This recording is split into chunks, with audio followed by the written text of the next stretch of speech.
یہ ساری باریکیاں رفیع صاحب کو خدا نے دی تھی، نیچرلی دی تھی.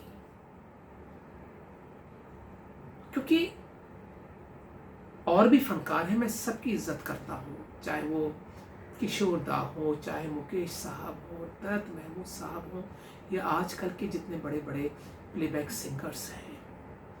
لیکن کیوں میں رفیع صاحب کا شیدائی ہوں، وہ میں یوں بتلا رہا ہوں کہ کبھی کبھی کلاسیکلی ٹرینڈ لوگ وہ ایموشنز نہیں لا پاتے ہیں،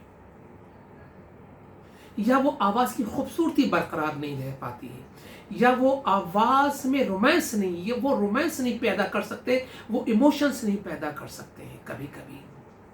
کیونکہ ہر جانر کی اپنی لیمیٹیشنز ہوتی ہیں. یہ میں کوئی کرٹیسائز نہیں کر رہا ہوں کلاسیکل میوزک، کیونکہ میں خود خیال گاتا ہوں.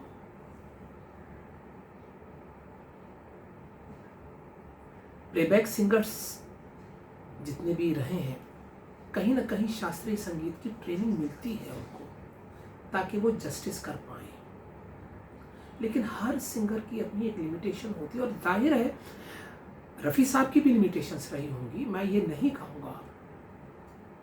لیکن ان لیمیٹیشنز میں آپ کتنا اپنا بیسٹ دے سکتے ہیں.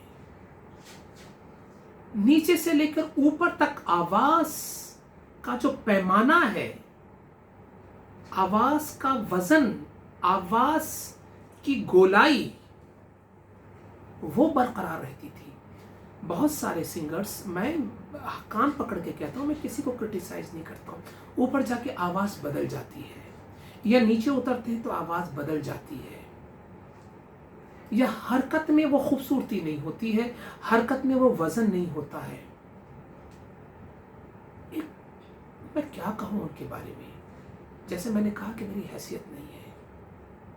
میں ہمیشہ ایک بات کہتا ہوں کہ اس دنیا میں خدا نے اگر ایک آواز اتاری ہے، یا جس آواز میں خدا بولتا ہے، یا بولتا تھا، یا بولتا ہے، وہ صرف رفیع صاحب. اس کو آپ میری دیوانگی کہیے یا میرا بایس ہونا کہیے، مجھے اس کی کوئی فکر نہیں ہے. اور میں ہی نہیں، کروڑوں عام آدمی تو ان کے شیدائی ہیں ہی. لیکن جو کرٹکس ہیں، جو کلاسیکلی ٹرینڈ ہیں، جن کو کلاسیکل میوزک کے بارے میں معلوم ہے، آپ 50 آرٹسٹوں کا انٹرویو کر لیجئے، بڑے بڑے دگجوں کا انٹرویو کر لیجئے، وہ شبد وہین ہو جاتے ہیں، ان کے پاس لفظ نہیں ہوتے ہیں. جیسے آج میں لفظ کو ڈھونڈ رہا ہوں کہ میں کون سے لفظ لے کر آؤں رفیع صاحب کے لیے، اور میرے ابھی بھی رونگٹے کھڑے ہو رہے ہیں، باخدا مجھے گوز بمپس ہو رہے ہیں کہ میں ان کے بارے میں کیا کہوں.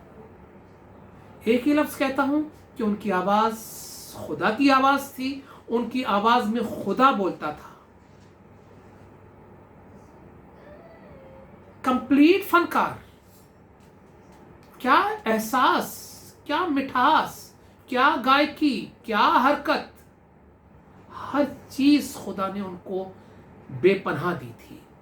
تو بہت زیادہ میں کیا کہوں، میں تو 1 گھنٹے 2 گھنٹے بھی بات کر سکتا ہوں. صرف یہی کہوں گا کہ خدا ان کو جنت نصیب کرے. اگر آج وہ زندہ ہوتے تو 96 سال کے ہوتے. اور مجھے یاد ہے وہ پل جب ان کا انتقال ہوا تھا، میں بہت چھوٹی عمر کا تھا، اور تب سے چھوٹی عمر سے ان کی آواز کی صدائیں میرے کانوں میں ہیں. اور آج بھی بس آتے خود میں شاستری سنگیت گاتا ہوں، خیال گاتا ہوں اور غزل گاتا ہوں.